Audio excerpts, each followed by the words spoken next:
Welcome back Ligato seat cover and accessories. आज जो Nexon है ईवी उसके अंदर हमने आइस ग्रे कलर इंस्टॉल कर दिया है। जो कलर नेम रहना है आइस ग्रे और हमने प्रोडक्ट नेम है उसका अल्ट्रा सॉफ्ट सीट कवर्स है।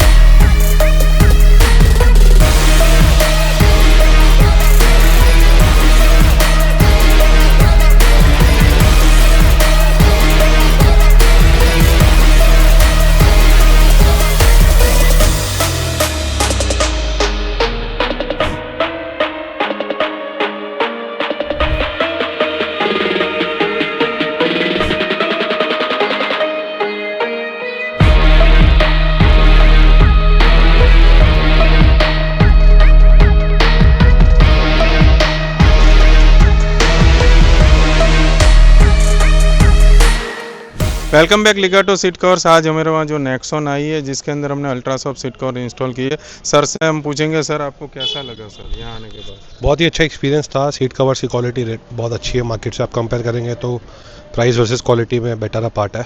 सो मैं पहले भी यहाँ पे आ चुका हूँ, मेरा एक्सपीरियंस पहले भी अच्छा है और मैं आगे भी यहाँ पे ही आने वाला हूँ। Thank you so much sir, आपने लिगाटो पे ट्रस्ट रखा। अगर आपको काम अच्छा लगा हो तो प्लीज़ चैनल को लाइक कीजिए, शेयर कीजिए, सब्सक्राइब कीजिए। Thank you so much.